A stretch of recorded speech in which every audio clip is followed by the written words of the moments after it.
Hi, I'm Laura. Hey, I'm Steffen, and you're listening to Attributed, a podcast library by Dreamdata. The purpose of it is to store and share all the knowledge that we have gathered across Dreamdata employees through our LinkedIn Lives, podcasts, and webinars. The typical topics you'll find here can be stuff like marketing, Sales, B2B ads, operations, social selling maybe. Hello and welcome everybody to another live session with us at Dreamdata. We call these shows Attributed, and today the show is attributed to Brendan Hufford, who've said yes to join us to talk about all the things that makes our lives in B2B marketing miserable. The marketing playbooks that's secretly killing our B2B content, which I hope we don't do all of them at Dreamdata, but we'll find out. Brendan is joining today because I've been following him for, I would say, even years by now. He's posting a lot of interesting stuff around B2B content, SEO, thought leadership, even doing videos now and then. So if you kind of want to educate yourself on B2B content, go follow Brendan on LinkedIn.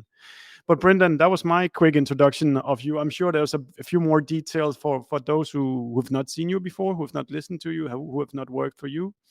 Can you give us just kind of the quick intro to your work and life? Yeah, absolutely. The short version is I went to school to be a high school teacher. I went to college to be a high school teacher because we let 18-year-olds take on a ton of debt and decide what they want to do with their lives, which is so silly. I wouldn't trust my 18-year-old self with much else.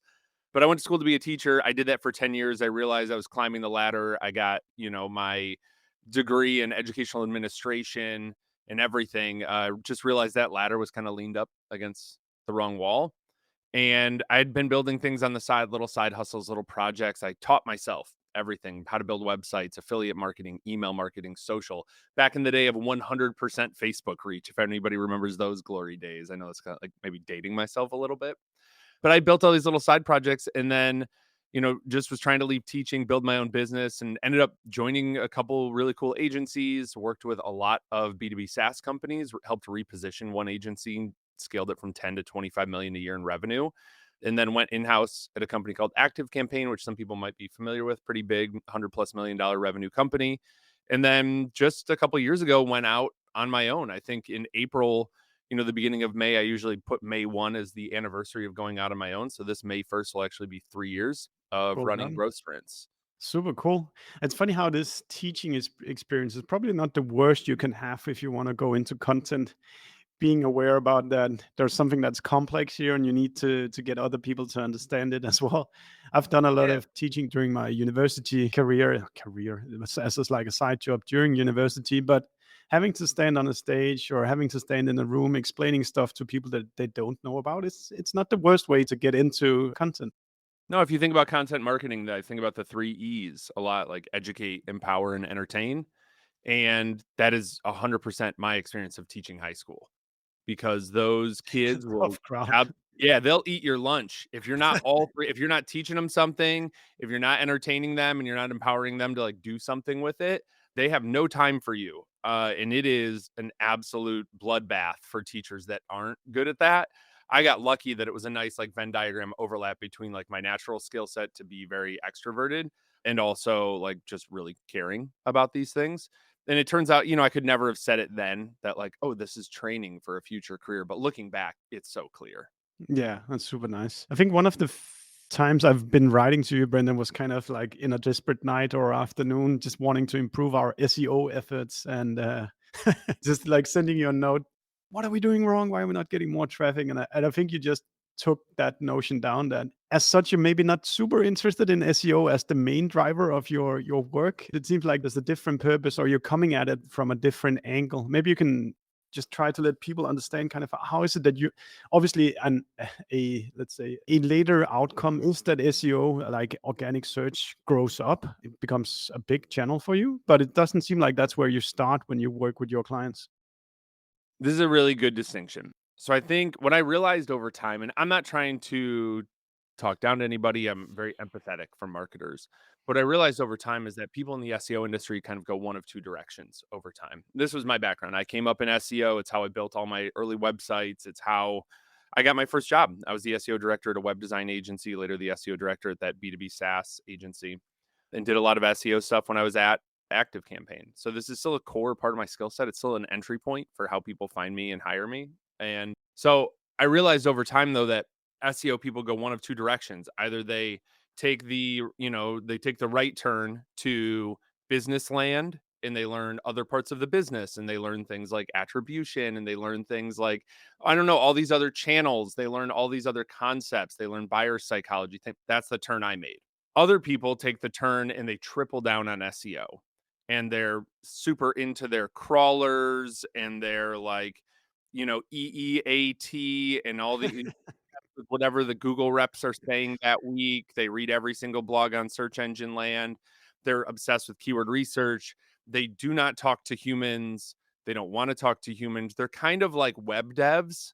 They're not really marketers in the way that, and I don't mean to be disrespectful, but you're optimizing a website for search, and a lot of them are not talking to people. And you can see that in like a lot of the output that we see coming out of like SEO teams or people.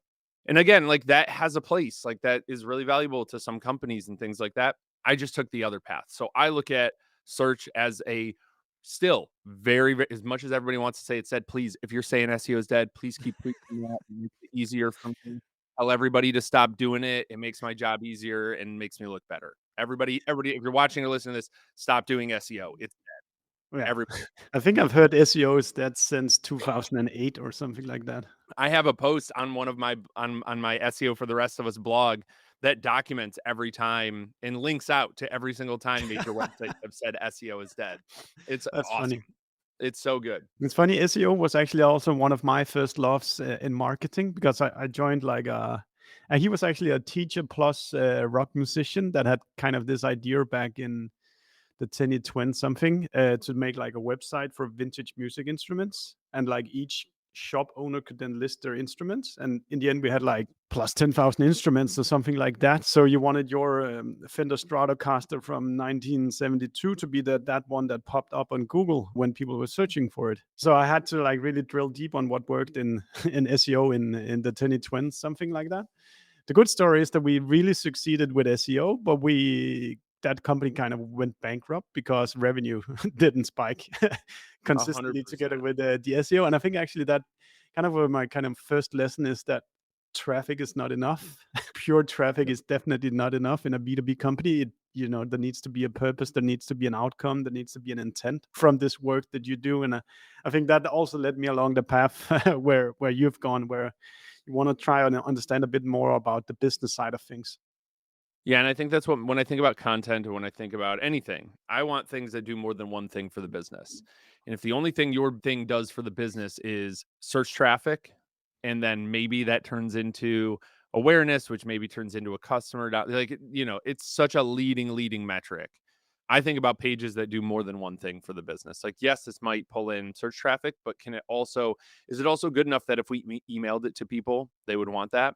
Is it also good enough that people are using it for buyer enablement? Is the sales team also using it for sales enablement? Like, I want as much as possible. We have to get those done first. And if you have all of those, you have every single one of those kind of pages, then you can look at stuff that is maybe more focused. You can create content just for social, just for search, just for email. You can get like a little more focused in these channels and things like that.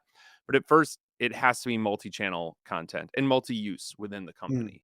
And I think that's something that I do a little bit differently. The other thing I do differently is just like running in sprints. I think it's funny internally in companies, most people, a lot of them run in sprints. This is what I did when I got to Active Campaign. I put together a list for my boss of here's all the things I want to work on. And we just went through timeline, knock them out, knock them out, knock them out. All these. And then I would discover more things as I was digging into stuff. I would find more opportunities to do really cool stuff. I found huge email contact lists that we weren't sending anything to, despite being an email marketing company. And then I would just add those to the list. And that informed a lot when I left, like not wanting to work on a retainer like most other SEO people do. So I have a lot of objections and differentiation with how a lot of things have been done for a long time. Can you just go a little bit more into the sprints? Because I think I know what you're hinting at, but just to kind of bring everybody along. Yeah, of course. So the way that most SEO agencies operate is they sell SEO takes 6 to 12 months. It's an ongoing effort. It goes on Yeah, here's our forever. retainer. Weird that SEO takes 6 to 12 months as they slide their 6 to 12 month retainer across the table. Yeah. Now, that might be true in some cases, right? If you're working with very, low tech companies who don't understand everything, they don't have a team, they don't have any savvy marketers, like, yeah, maybe you do need to be on a retainer for 6 months because you're really hand holding them. But usually that's like a local business or something. It's not the audience that I work with, which is a lot of B2B SaaS and software companies. They have teams, they have smart people. They almost always, the clients that I work with are smarter than, I would say always, like they're always smarter than me. I just know some different things than them. So they don't need that hand holding. So most of my work, I noticed when I was inside of agencies, we would do all this work at the front, all these audits, all this like busy work. And then, oh my God, Well, you're pay us paying us for by the 3 months hour, of so audits.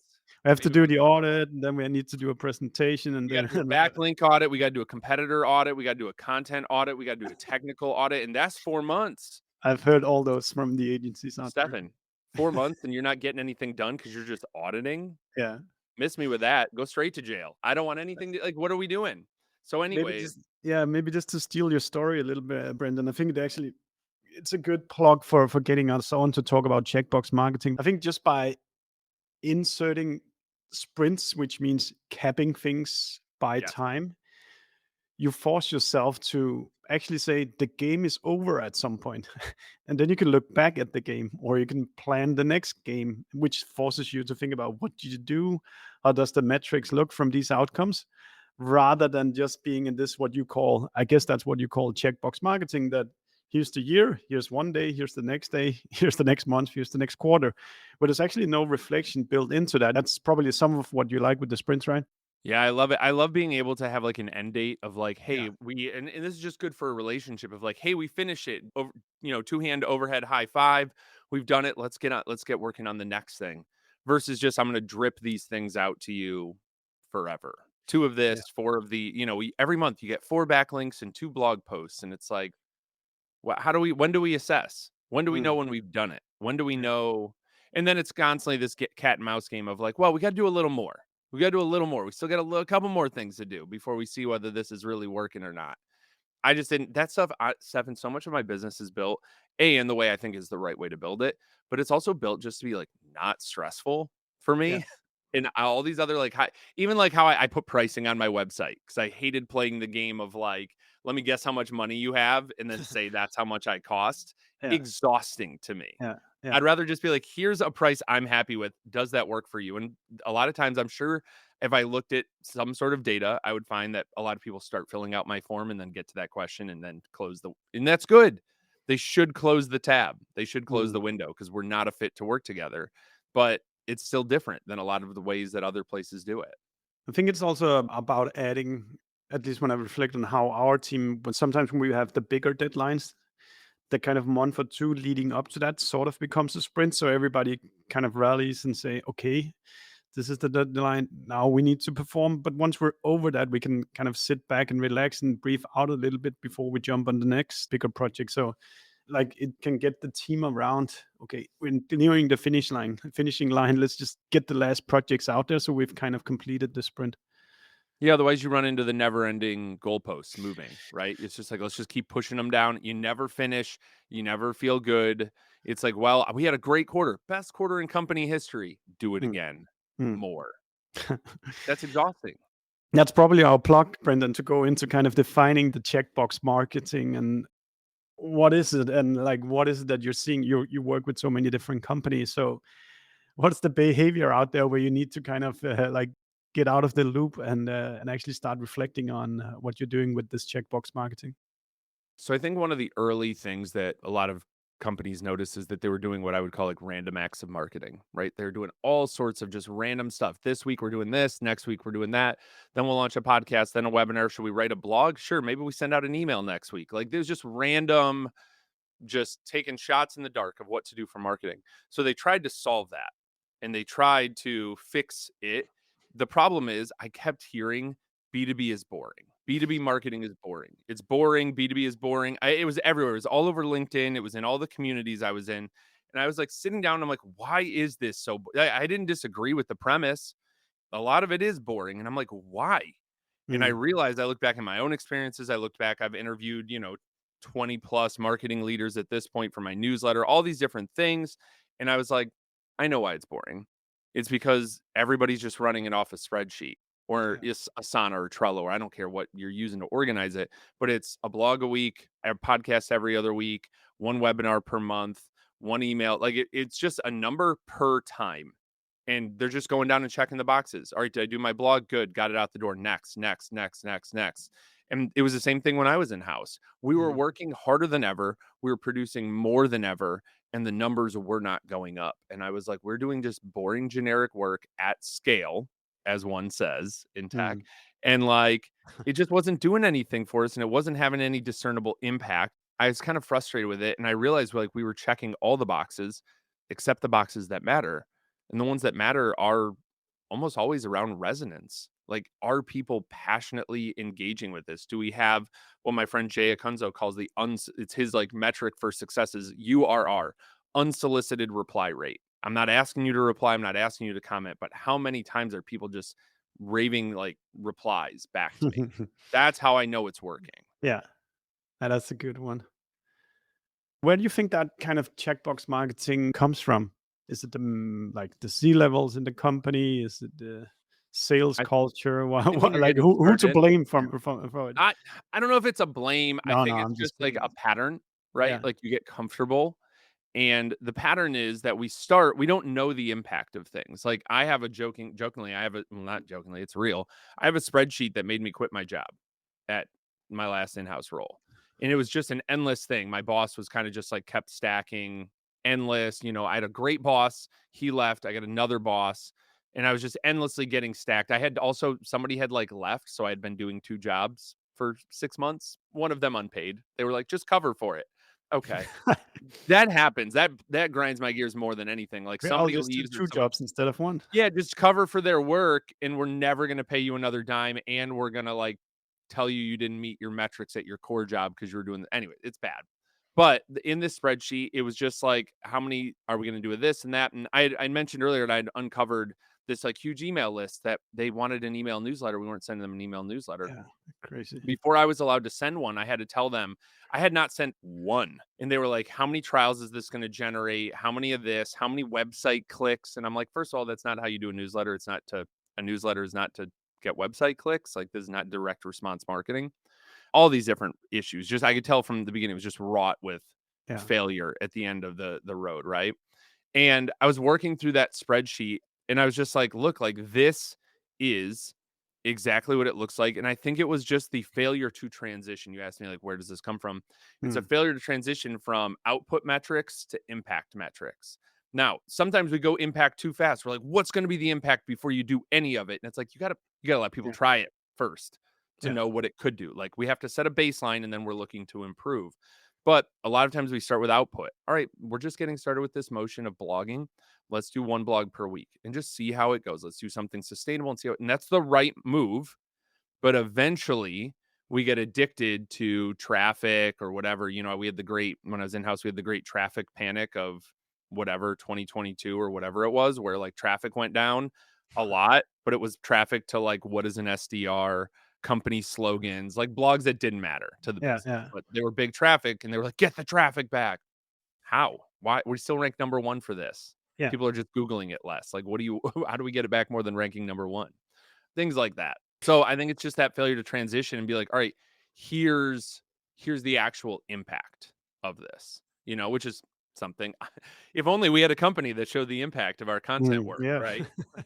It's so that's really also, I think it's a company culture thing. Like, do you just instill bureaucracy, like having to provide a business case for every single thing that that people want to do, or is it okay if people start small or just running one experiment and then they can say sorry if they fuck up on something? That's the kind of what we're trying to do here at Dream, that like it's okay to act, just kind of do it like at a minimum viable project kind of thing, and then you can come and explain with a lot more trustworthiness whether it works or whether it doesn't work.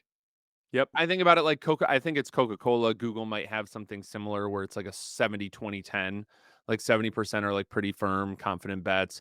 20% are like a little bit risky. We're not super sure. Maybe we have some like leading indicators. And then the 10% is like, let's just take some moonshots. Let's just try some wild stuff that we didn't know. It might not be big budget, but it could have a big outcome. But it's only 10% of our time. So like, Yeah. who cares? Yeah, one of the things that I think that got me out of I can still go into like once in a while go into that checkbox marketing where there's just a month where it's just kind of what's the next blog post, what's the next Mhm. live, what is the next kind of ad we're running.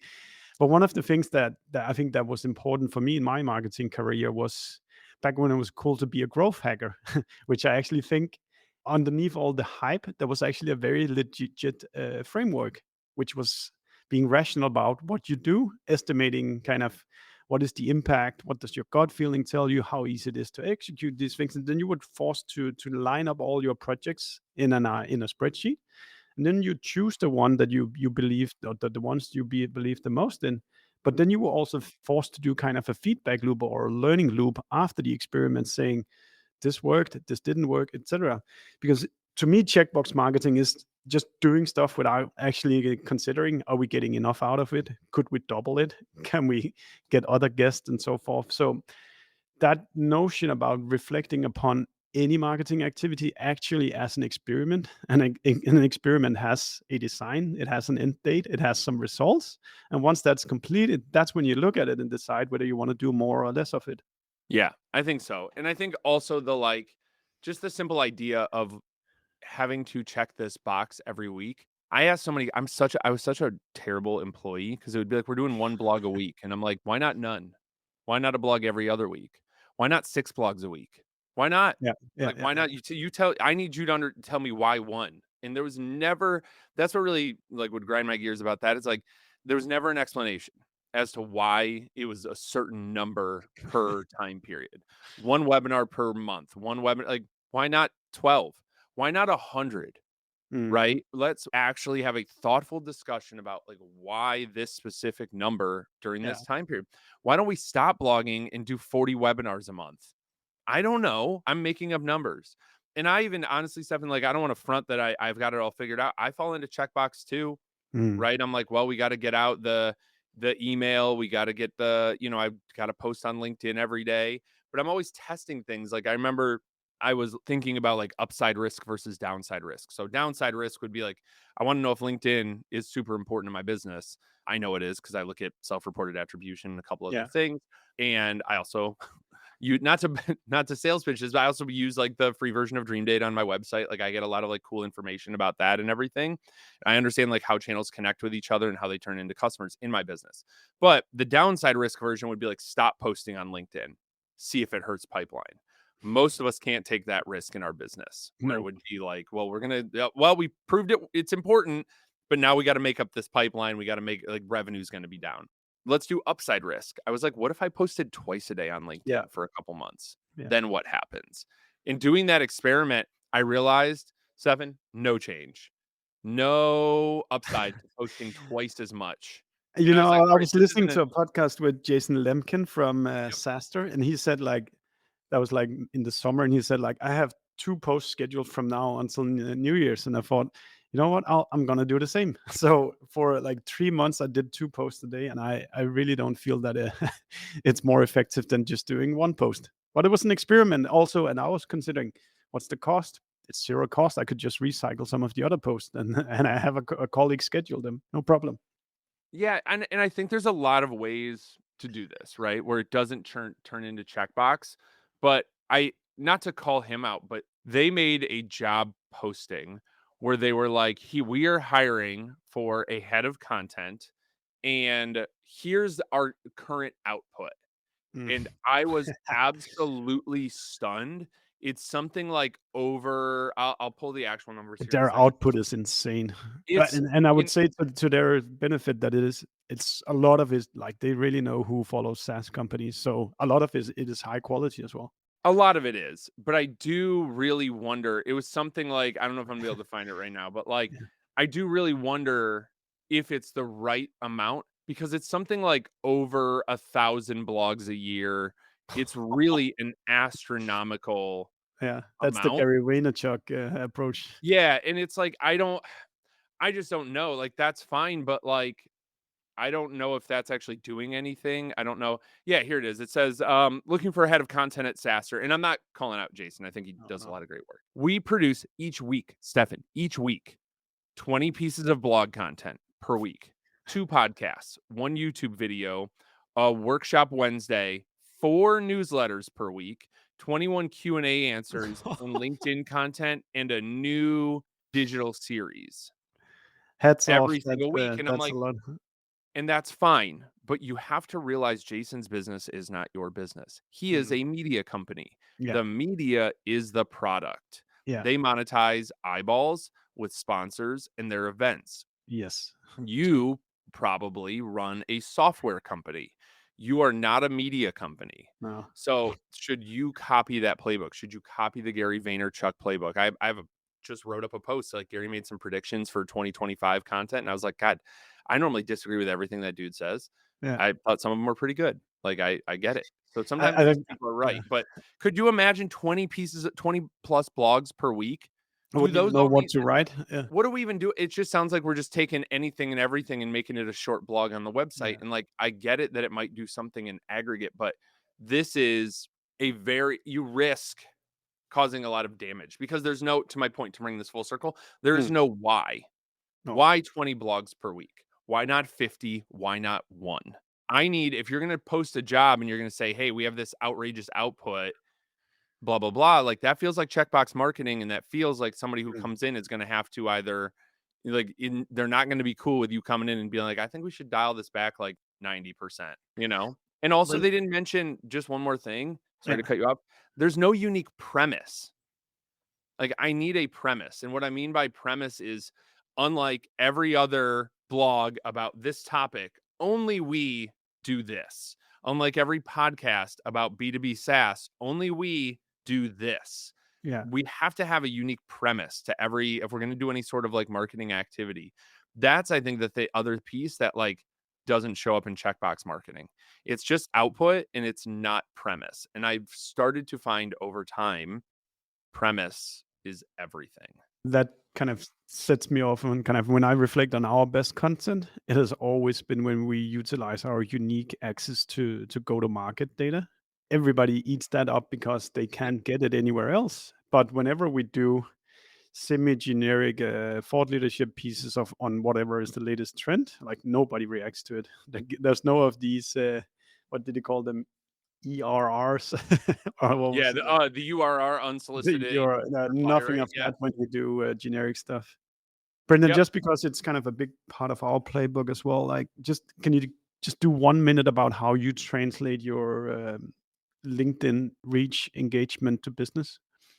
Yeah, of course. So I think just to your point, if I can yes and what you just said, just so people know, I think it was this might be older. I think you've redone this since then, but it sticks in my head of like I was obsessed for a while. Like we know our sales cycle, we don't know our marketing cycle. Yeah. Like nobody expects the sales team. Like if you have a 6-month sales cycle, nobody expects an AE to come in and close everything in 2 months.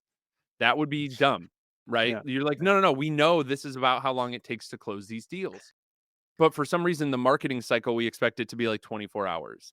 Wait, you mean after they raise their hand, it takes them 6 months to get the deal done, but we expect the consideration phase to be 1 day? Yeah. Of course not. It's probably way bigger. And then you all came out with data of like, it's actually 192 days. Yeah. And I think Chili Piper looked at their own internal data and was like, yeah, it's actually closer to 300 days. Yeah. And it's like that. Thank you. Like, let's make marketing cycle a real thing where it's like the stuff I do now will probably pay off and move somebody to raising their hand in 200 to 300 days. It's not necessarily going to be and I know everybody's like, you got to move the needle in quarter. Cool. But know that you're moving the needle on people that already are in that marketing cycle, right? You can maybe accelerate, like accelerating sales is a thing. Accelerating marketing is a thing. You can take somebody, my friend Devin Reed and I were just talking about like the ability to take something that felt low priority and make it high priority. We can do that with marketing.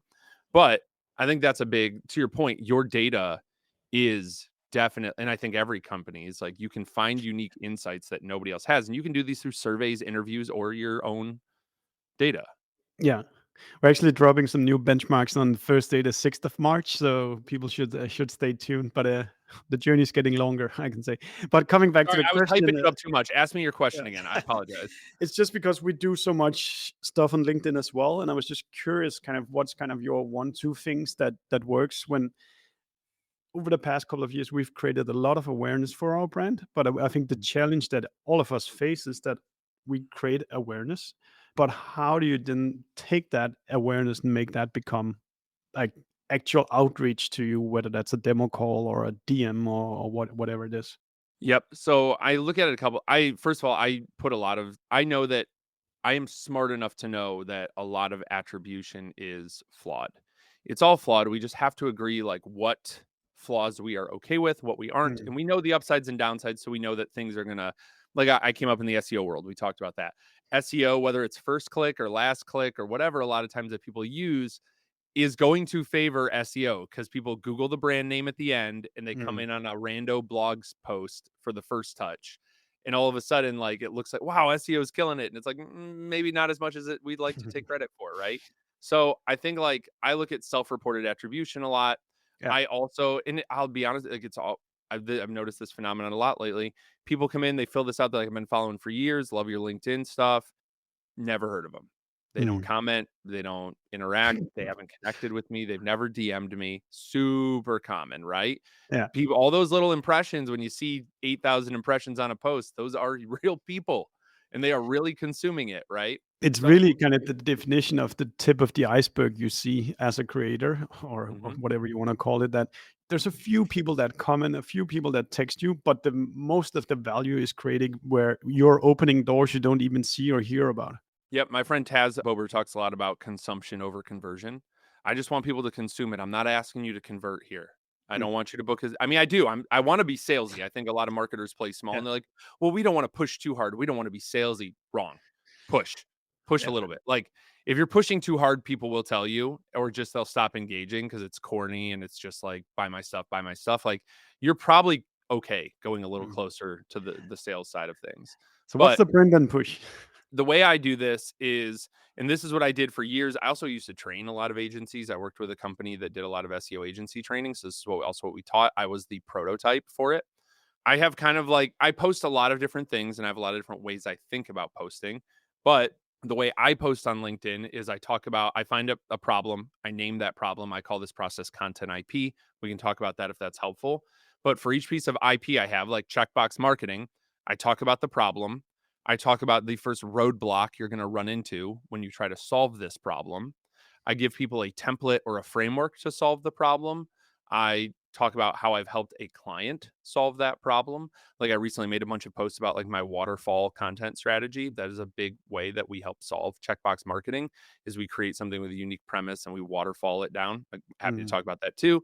And then look up, do some digging, be an explorer, be a journalist, look up other people that have solved this problem. Like when I was doing only SEO and that was the only thing, that's the other cool thing is like over time I've done more marketing and people are like, "Wait, you have a 20,000 person newsletter? Can you help us with our newsletter? Hey, mm, you have a 1,000 plus person vibrant community that people seem to really yeah. love. We have a community. Can you help us?" So I was things like actually that are getting I was just added. reflecting, Brendan, but was something you've done, I don't know, probably part of the game, but you've actually set up a bunch of micro conversion opportunities for people. So it's not buy my consultancy contract right now. You can kind of sift into the newsletter or you can go into the community just because you found that one post by Brendan pretty nice. And then you can kind of continue the warm up. And I think that's a Yep. good reflection to there's a lot of B2B companies that doesn't have offer enough micro conversions. It's kind of either book a demo call or get off our site. But that's not kind of how dating works. You need to like allow people to softly get closer to you. And I've just signed up to the community today, and I'm not I even saw on the you join. newsletter, but I've I've been following you along on LinkedIn for a while. But if you don't have to offer those micro conversions, it's hard for people to just kind of get closer without having to sign a contract. 100%. I'm also obsessed. This is something I don't sell, but something I end up helping a lot of clients with anyways, which is just like mid funnel. Yeah. Most software companies think they conflate their business offer and their marketing offer.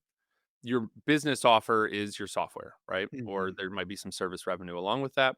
Your marketing offer, unfortunately, a lot of people just think those are like white papers. How do I gate this? How do I get the downloads, right? That's their like mid funnel offer. And it's awful. There are so many more creative, interesting mid funnel offers out there.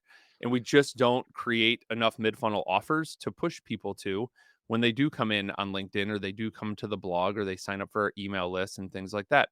There are so many. I mean, how many books do I have on the shelf back here from software companies? A lot. The answer is a Mm. lot. And I still can't believe more companies don't have books about Yeah. the core problem they solved, about their Yeah. content IP.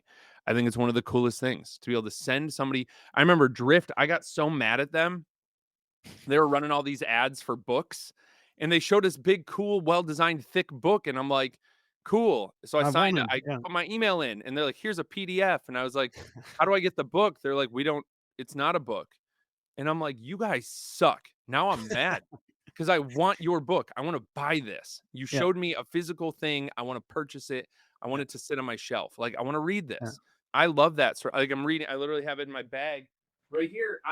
This is the power of a book. Is like here, I'll show you. Oh God, what books do I have in here right now? I have Perennial Seller by Ryan Holiday, his book about how to write a good book. Fuck, Ironically enough, fuck. his worst selling book. It's his worst. Like he's like, this is the book about how to write a book is the worst selling one. And I also have Super Agency by Reid Hoffman. Like my friend Amanda Natividad sent me a couple of these, and I'm reading it right now. Like that is such a different. Could you imagine if Amanda was like, here's a PDF? Yeah. It'll go in my Dropbox to die. I'll Yeah. never look at it. Yeah. Yeah. This has sat in my bag for like a week or two, and I'm reading it. But anyways, my point is there are so many cool. It could be a challenge, a community, something. There's so many creative mid-funnel offers you can have as a software company. The problem is people feel like they have to just keep getting the demo. And because these mid-funnel offers are not pipeline, either we try to make them be pipeline, which is bad. Don't do Yeah. that. Don't just BDR people to death. But also, Yeah. like, you know what I mean? Like you sign up Yeah. for Yeah. something, Totally.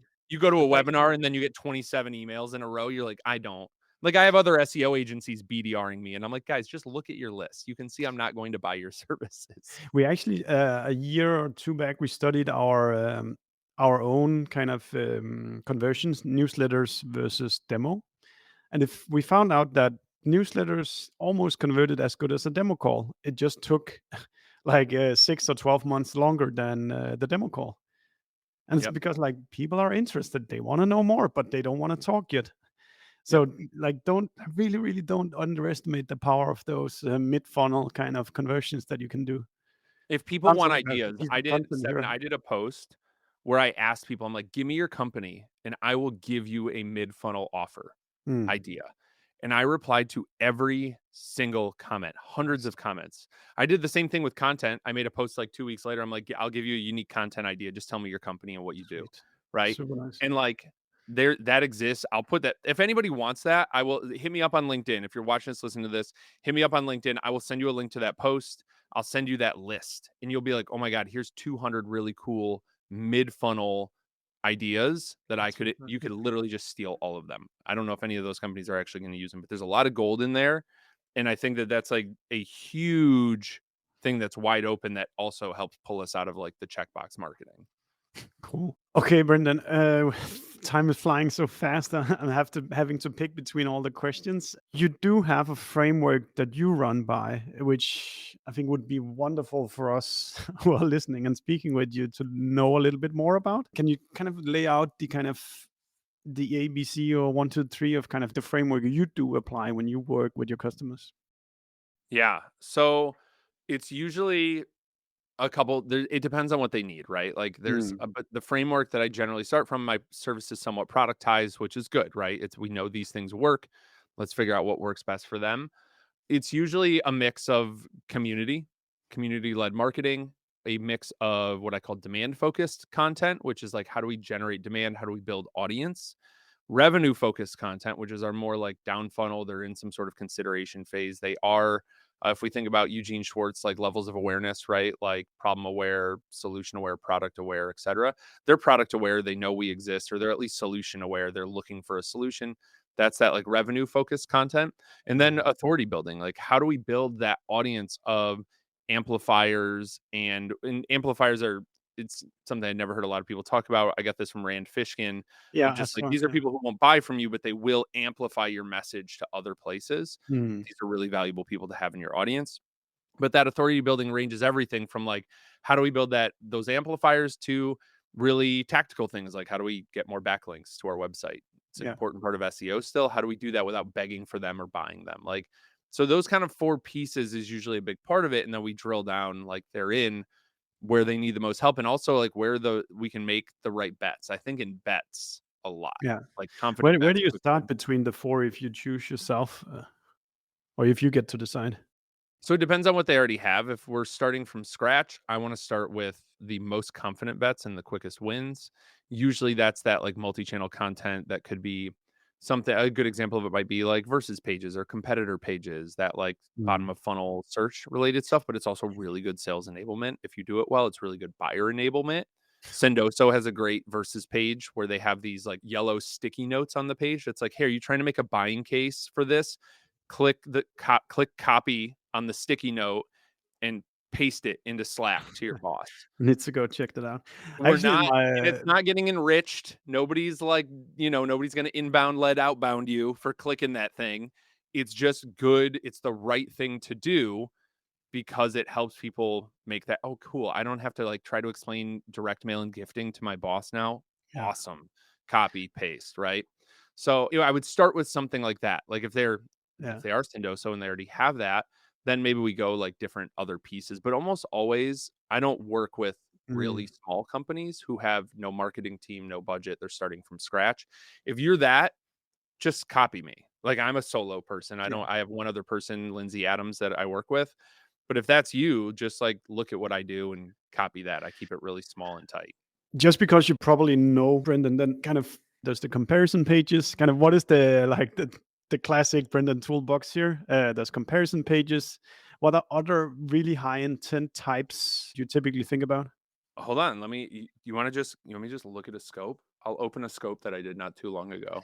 I can Um, man, while you do that, I can testify that in my old company we did like a comparison article that ranked number 1 in the US, and it that was a very established brand, and we were a newcomer, and being able to go into that brand name alternative was fantastically yep. good for our sales team.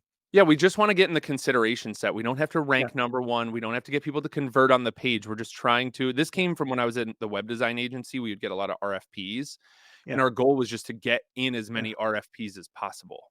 And I yeah, was like, all right, cool. And that's still how I think about a lot of this, even in SaaS and software. So I'll give you an example. Here's a like pretty established company. They have a really cool kind of business already. They have a marketing team. They have a great leader.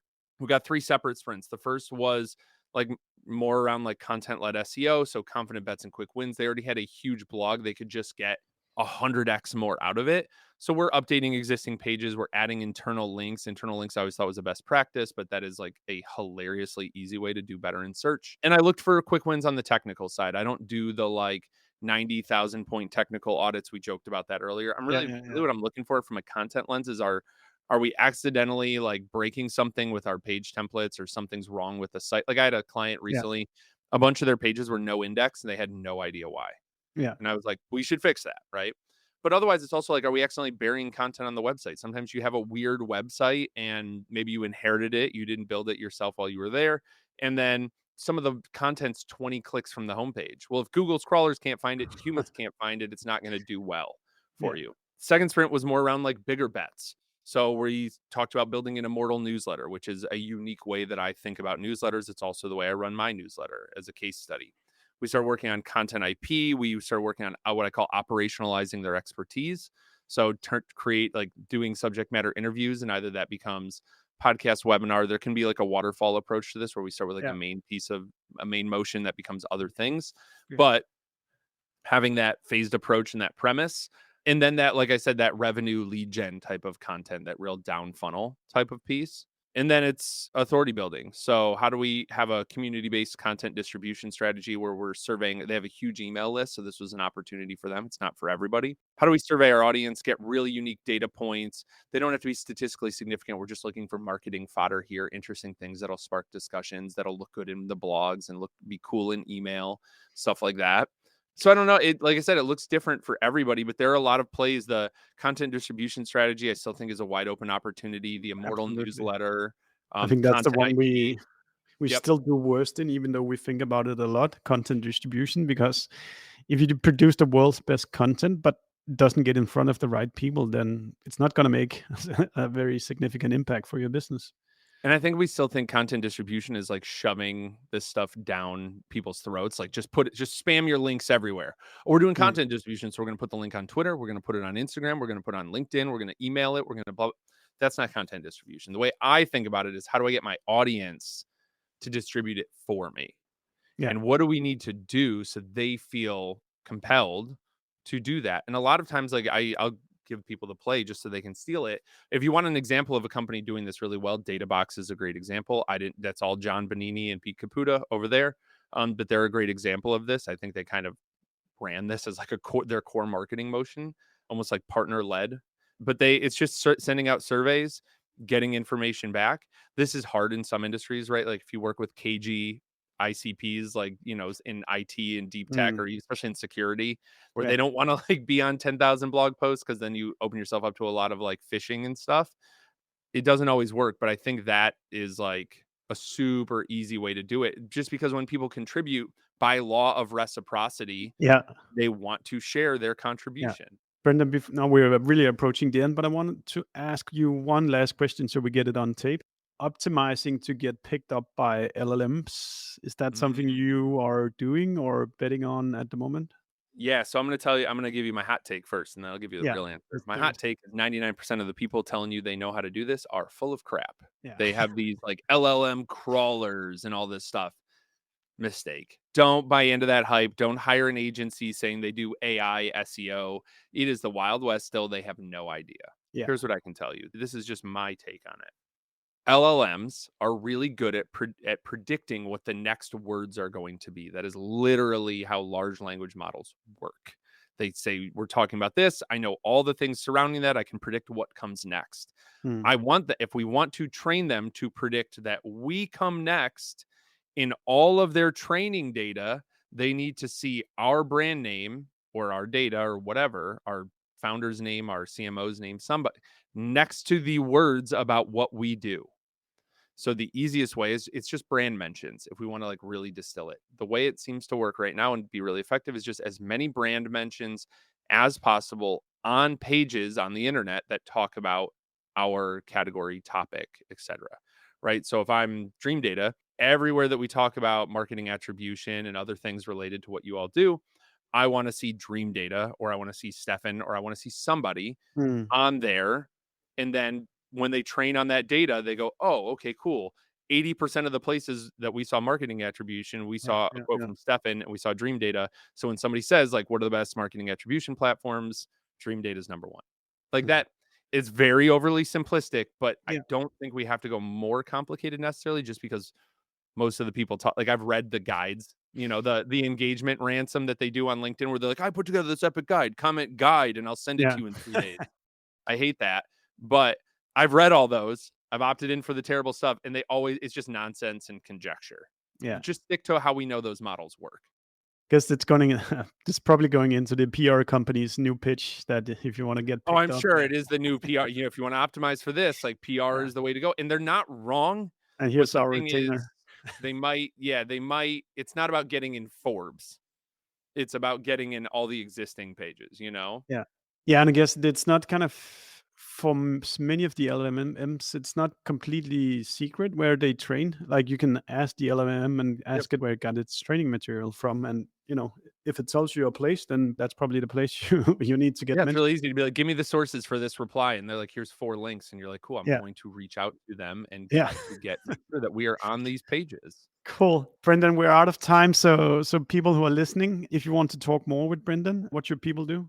Oh, LinkedIn is the best place. You can also Google me. Not that you don't see my name or somewhere in here, but if you even misspell my name, it's not because I'm good at SEO. I just have a really unique name. So you can Google me. That'll come up. I think the best place to stay in touch is absolutely LinkedIn. And if I'm doing a good job there, you'll find my newsletter. You'll find everything else that I'm doing. That's definitely the best place to follow along. Go get the micro conversions as well. Yep. If you like the conversation we've just had now with me and Brendan, go search for Attributed, where you listen to podcasts, and you'll find more than 200 other conversations with the go-to-market experts like Brendan. So we'll be very happy if you do so. And I think, Brendan, just one last time, thank you so much for spending the time with us. It was super educational for me, and I hope for the people who listen as well. And everybody who's listening, I just want to thank you so much for spending the time with me and Brendan. Have a great day. Thanks, everybody. Thanks, Steffen. We hope you like listening to us. Subscribe to our podcast and the ones that we have been guests on. And if you have any feedback for us, just do let us know. And should there be a guest that you think we should be talking to, then pitch us. We're looking forward to seeing you.